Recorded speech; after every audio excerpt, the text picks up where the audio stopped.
There's things that are here now that were not here before. 10 years ago. You're seeing the little boutiques, the coffee shops, all of these little businesses who are just popping up and are starting to really thrive in this little bubble we have here in Central PA. Today's conversation is with Rachel Wagner. We went to elementary school together, and when I moved home, she reached out to me and said, I work for this charity, and I think you should ride along with us and see what they do. We talk about Easter for Eli in this conversation, but also Rachel is into real estate, and that is something that is near and dear to my heart. So if you went to Juniata Gap Elementary School, or if you want to listen to a conversation about developments happening in the Altoona area recently, this conversation's for you. I transferred to Juniata Gap in fifth grade. Fifth grade. And it was fourth. Was it fifth? It was fifth. Okay. Yeah, because that's when flag football started. Got it. Okay. Yeah. You were a cheerleader? I'm going to hit that fast too. Since I moved back, people that have reached out to me to do videos, you, Adam Gunnett, Travis DeArmond, Jeremiah Champino. Your J all Gab Juniata. Yeah, it's your crew. I know, and it's awesome that there's been so much support. The support. We grew up together. I knew what you were doing probably through high school, college, and after that, I may have lost track a little bit. So where did we go? Class of 04, Altoona High. 04. Where did Rachel go after that? Rachel went to Penn State, Altoona. Okay. Got a degree in marketing and management. So I have that minor in entrepreneurship. Kind of use all of it now, which is cool because I was like, I don't really know what I want to do with this. And then when I graduated college, started working at The Buckle, the clothing company. Yeah. I was still working at Zach, so still bartending. So I was still at The Buckle, started at The Buckle as the assistant manager. I want to say this was 2010. Graduated 08. This is 2010. I have just been working and, doing whatever. Did an back up. In college, did an internship. So I moved to North Carolina for 4 months, worked for NASCAR. That was a blast. You were really into that. That was a blast. Yeah. So did my internship with NASCAR. Moved back home, finished school, went to work with Buckle. They sent me to their manager training program in Iowa. Okay. Spent 7 months in Iowa, met my husband. Okay. Moved from Iowa back to Pittsburgh. Was in Pittsburgh for 4 years. Then when we had Jackson, we came back home. Okay. And we've been home ever since. What was happening in Pittsburgh? What were you doing for work? So Pittsburgh, I was managing the Buckle in South Hills Village. Okay. So I was there for about 2.5 years. Yeah. I was the manager there. Jason worked, I think he was at Verizon at that point. Yeah. But we were both just have our first little jobs getting by. And then I finally was like, okay, let's go. We're in Pittsburgh. I quit the Buckle, went to work for Consol Energy. Okay. Which was a pretty cool gig. Got to meet some cool people, learned a lot about the other side because we know a lot about the railroad side here. Right. That was a lot of the fossil fuel side. Okay. So I learned a lot about the coal and the gas and the oil and all that stuff. So that was fun. But then we had Jackson and I was like, I don't have any help here. There's no help. So we decided we were going to move back to Altoona. Okay. My dad said, if you get a job, you can stay with us until you get a place. And I'm like, are you sure? It's not just me. You have me, husband, dog, and baby. Like there's 4 of us. Yeah. It's fine. So we ended up with him for 15 months and then bought our house. And we ended up just buying his house 2 years ago. Right. The house that they built. That you grew up in. That I grew up in. Yeah. I've been there a few times. A couple of times. Yeah. Just a couple. Yeah. I guess where do you go from moving back home? When does real estate as your profession, when does that start becoming? When I came back, I was working at Giant Eagle. I was a front end manager. So I was management. I was using that degree, doing that thing. But from there, went into banking. Okay. Worked at Citizens Bank for about a year and a half. From there, one of my clients kind of came out on a whim and said, hey, I'm going out on a business venture. Are you interested? And he couldn't tell me what he was talking about, couldn't give me any details. I was like, sure, let's go. So I took that leap of faith later to find out it was real estate. So I started in real estate in 2015. Okay. Got my real estate license, managed almost 200 rentals for years, was, pretty decent producer. Yeah. You're still managing rentals, right? I was up until a couple months ago. Okay. I was at Stoltz this point doing there. They have almost 400 rentals. Gotcha. So I was there for a little while doing that. What's day to day managing rentals all about? Oh man, you want to talk about a different day every day? Yeah. Get into rentals. Everybody, it's one of those things. Everybody's like, rentals are easy. It's easy money.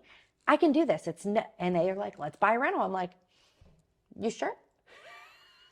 Let's buy a rental. I'm like, all right. They buy a rental. Okay, now what do? We have to find a tenant. How do we do that? Well, you have to screen them. How do you screen them? Yeah. So, it just got to this point where the day-to-day, the phone calls are nonstop. When you have that many units, luckily we had a team. We had a girl who did all of our leasing and like all of our tenant issues. I did the finance, the owner issues. We had someone who dealt with property maintenance. Yeah, I was going to say. So you have to have at that point, at that volume of rentals, you have to have somebody that you can just be like, hey, we have an emergency. You're on call, go. So you have a team. How did the team get assembled? Are you putting that together, or is that? So that team I came into because Stoltz was pretty much already established. Gotcha. So I just came in to help them out because I started doing mortgages in the meantime. Okay. So I made that shift from real estate to mortgages. Well, then I'm like, okay, here's real estate again. Originally, I didn't want to get back into real estate. I was like, you know what? I like mortgages. I'm going to keep rolling with it. Then I'm like, why not do both? Why not? Yeah. No one else does it. Why not? You're allowed. Yeah. So I cleared it with both bosses and they were fine with it. So I now have my real estate license, my broker license, and my mortgage license. Okay. So pushing more towards the mortgage side now, but real estate is still my passion, which is where the mortgages came in because I wasn't ready to give up real estate yet. Yeah. But mortgages were kind of where my heart went. So it kept me in real estate. Right. It just took me a different shift, but I still love selling houses. Yeah. Love it. You have listings right now? I do. I have some listings right now. Yeah. I have one. I actually have a closing at 1:00 today. Yeah. Woo! Hey, congrats. That's Thanks. awesome. Yeah. So we sold actually one of my friend's parents' homes. So we're closing on that today. And excellent. Yeah. That's great. It's a lot of fun. I love being able to kind of wear all the different hats and to be able to be that kind of one stop.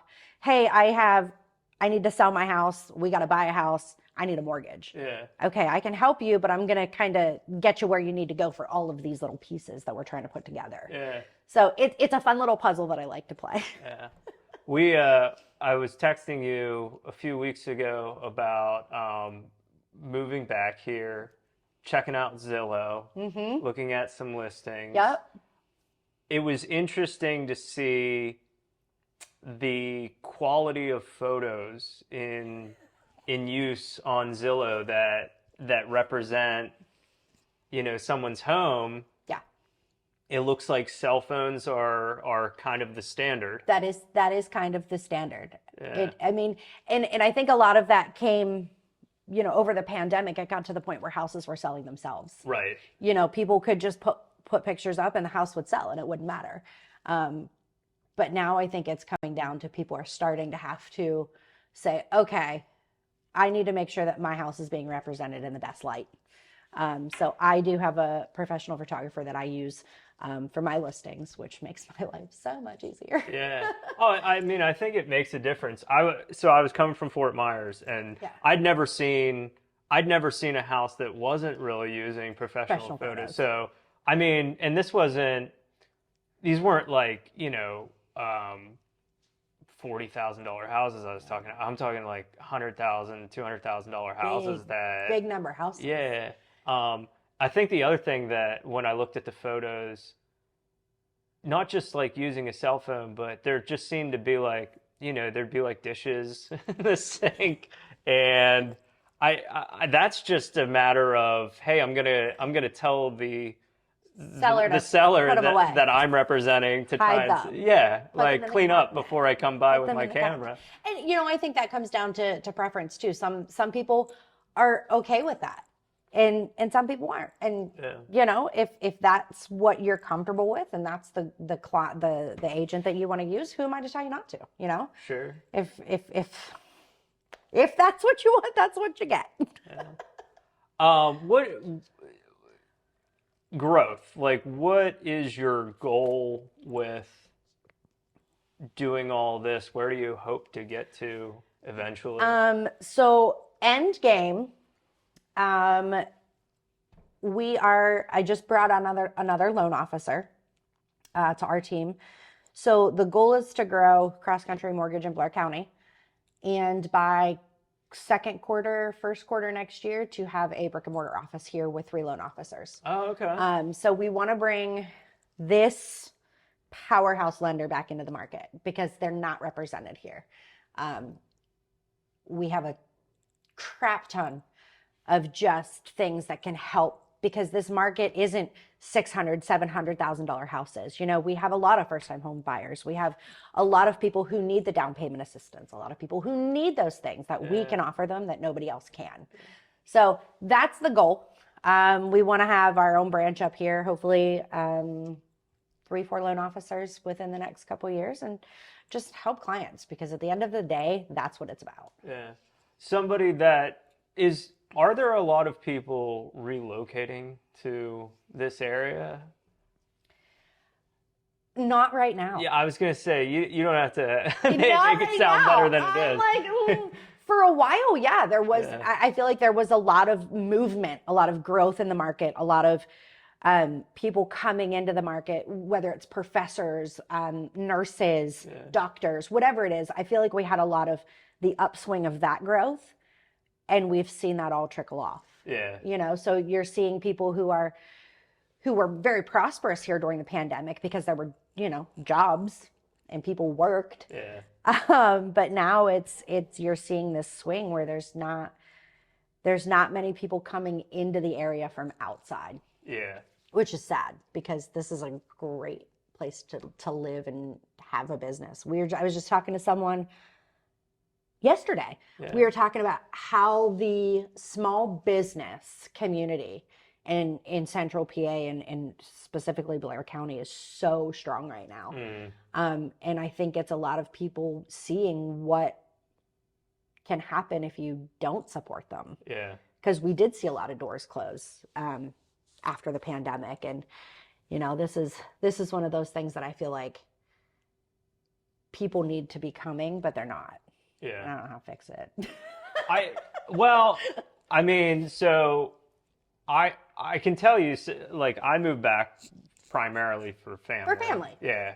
We had our toddler. Right. And, See, everybody comes home because they have kids. Right. That's how it goes. That maybe it's not an uncommon thing. You go out for a while, see the world, and then you come back where the parents are. You come back.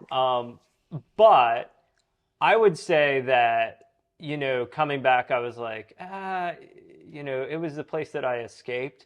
But I've been surprised. There are a lot of things I'm finding, including coffee. I mean, there's things that are here now that were not here before 10 years ago. You're seeing the little boutiques, the coffee shops. There's so many little ice cream places, like just little family-owned businesses. You have like the little pop-up shops. You have the linked permanent jewelry. You have all of these little businesses who are just popping up and are starting to really thrive in this little bubble we have here in Central PA, which is pretty cool to see. Green bean. Yeah. What are you drinking? So this is my signature drink, and it was actually hilarious because the girl Called it Rachel. they are probably going to have to rename it. It is a iced white mocha with raspberry cold foam.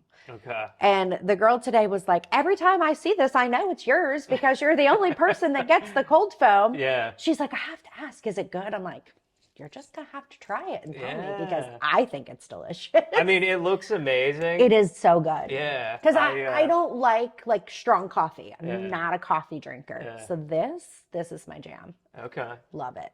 Excellent. Yeah. I like green bean. I like the variety that's here now. Like, I go to Green Bean, swing through the drive-through. I definitely go to Clay Cup. Like the Clay I love Cup. downtown. Downtown is going to be exquisite in the Yeah. next couple of years. Like, and I I think so. can't wait to see that reboot know. of downtown. And Chris Cook is doing amazing things with that community down there, and I can't wait to see what he does. Oh my gosh, the food court. Oh my goodness, the Yeah. McCrory's building is going to be amazing. Yeah, yeah. That's I'm hopeful that, you know, you start getting the foot traffic, it starts becoming a destination. My wife and I, is that my phone? Okay. My wife and I lived at Fort Myers, and it was one of these towns where we got there in 2012, and it was like ground zero for housing implosion. And so in the downtown area, it was very quaint, and they had done like all this restoration, and it had that historic feel. But there was like one or two places to go. And then within the decade, because of revitalization efforts and new businesses opening up, and I think probably tax breaks, tax incentives, and things you get like that. the grants and all those things to do that. I mean, you could do a pretty good bar crawl, bar golf. By the time we left, I mean, it was like it's like State College. Yeah, I mean, it is like that, and it's exciting. I mean, they closed the streets down for like, you know, events, and like everybody's walking around. It's like, you saw like Rails and Ales? Yeah. Like, is it Ales and Rails or Rails and Ales? One of the two. One of the two. Yeah. Something. Yeah. I don't remember. I mean, I get, as somebody that was, you know, I knew I was going to move back home at some point. You don't know what it's going to be like. Right. When you see things that weren't here before, and it's actually kind of cool. It's kind of cool because you're experiencing where you grew up all over again. Absolutely. And you know, we only left I was gone for 5 years maybe. Yeah. But like, even in that 5 years, the difference, when I came home, I was like, well, that wasn't here. Where's that? I mean, I was always back and forth with my parents still living here, but like, there were little things that I didn't even know popped up. Yeah. And now I'm like, how do I live without them? How do you do it? Yeah. Because you can't. Yeah. But yeah, no, I'm super excited to see what happens downtown because they're doing big things down there. Yeah. I'm excited for it. You've been to Levity and all that? I haven't been to Levity yet. JJ Hadley's is really good. Yes, I have been there many good. times. Yeah, we go there. I'd meet my wife for a pizza for lunch. Love that. Yeah. Love that. Yeah. One thing I wrote down that I was going to tell you, again, moving back here and seeing things with, I guess, renewed appreciation. When I lived here, I wasn't really in a position to buy a house. Right. And so I wasn't looking at houses. I didn't really care about them. And then, you know, I'm down in Fort Myers. Everything is newer construction. Modern. It was modern, stucco, one floor, kind of cookie cutter. Yeah. And then I moved back here, and homes that I drove by, you know, Broad Avenue, even 6th Avenue, like homes that you drive by and ignored the entire time. I'm like, that's a 3-story brick house with a wraparound. Like, gorgeous. It's unbelievable. And my favorite thing to do, and Jason laughs at me, like when I drive past the Knickerbockers or Broad Avenue and you see these beautiful old homes, just imagine what they would have looked like in their glory days. Oh, yeah. You know, like they used to call the Knickerbocker Millionaire's Row. Right. Like that was your money.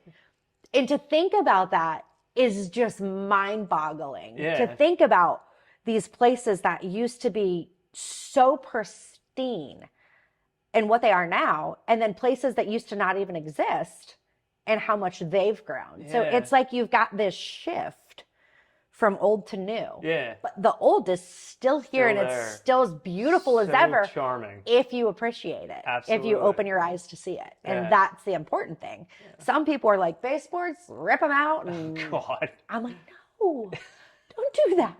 Coffered ceilings, let's paint them. No, don't do that. Yeah. What are you're in mom and dad's home. Yeah. Did it need renovated? Did it? So mom and dad built that house, 5th grade I actually. didn't know they built it. They built that house. Oh, okay. So they built that house when I grew up before that was on Pine Avenue. On Pine? Yeah, 315 Pine. 315. Yeah. That was my old house. And Ashley Dunn lived right down the street from me. Okay. So grew up on Pine until 5th grade. My parents built the house up in Juniata Gap. Moved in there, I want to say like 97-ish. Okay, that was right. That was right when I started going to Juniata Gap. So it was like 97-ish. So everything is still pretty, like the flooring in the kitchen is still original. The cabinets are still original. The whole house is oak. Yeah. Like all the oak trim is still original. I have not painted it yet. I've been so tempted. And I just keep saying, Rachel, it's going to come back in. It's going to come back in. And then you're going to be so mad that you painted it. Yeah. Oh, yeah. I'm just waiting for it not to come back in so that I don't feel bad about ripping it out. Right. But like the bathrooms are still original. So we have started slowly but surely, like little things. Like we redid the fireplace because it was this, in 1997, it was green tile, you know, and the oak. And I'm like, no, I did paint that oak. Don't tell anyone. I was going to say, hey, there's all this stuff. So this is like 1960 here. Uh-huh. There's all this stuff that like the frames and things like that. My wife's just going over them with paint. So. You're like, oh no, don't do that. Jeez. No, but so there are things we're redoing. Like we have we're gonna hopefully redo the concrete around the pool this year and put a new fence in and probably do one of the bathrooms. Eventually, we're going to gut the kitchen. Okay. Mom, you didn't hear that.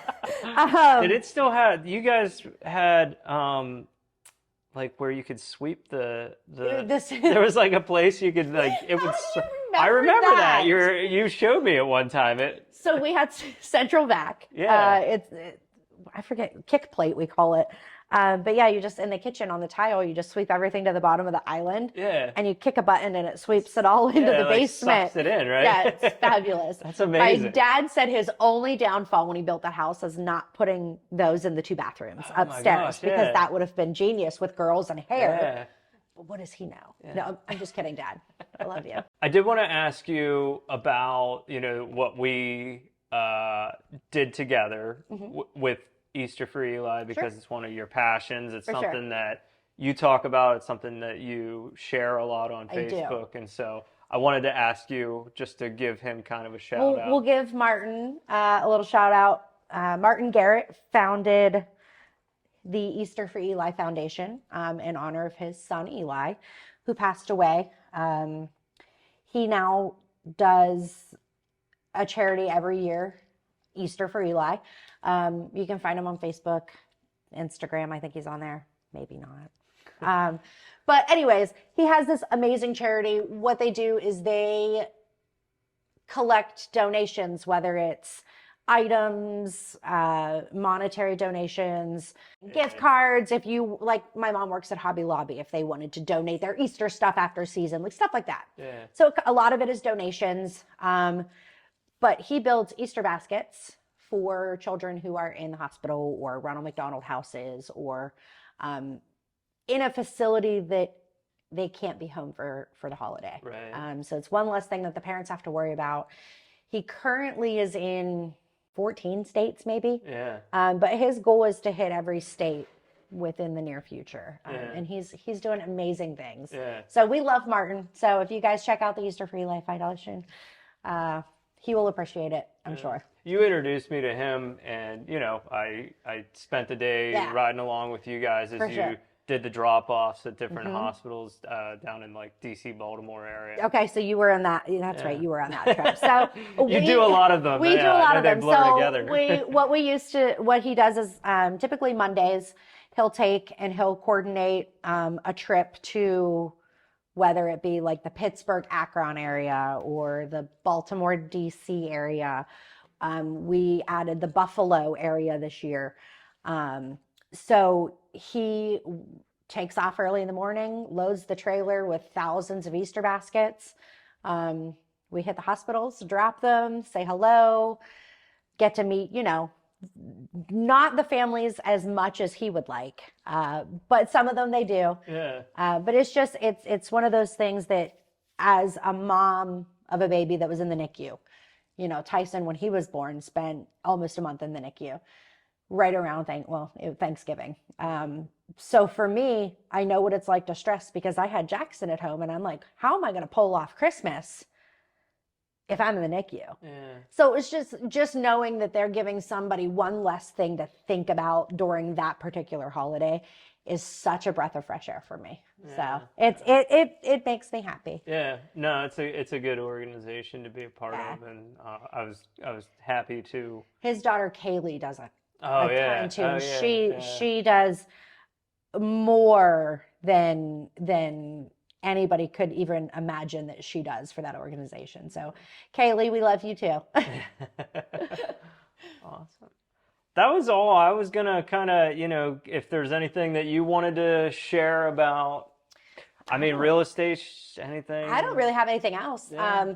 Other than that, I'm really glad you didn't bring up those party days. Oh, yeah, no. Those are...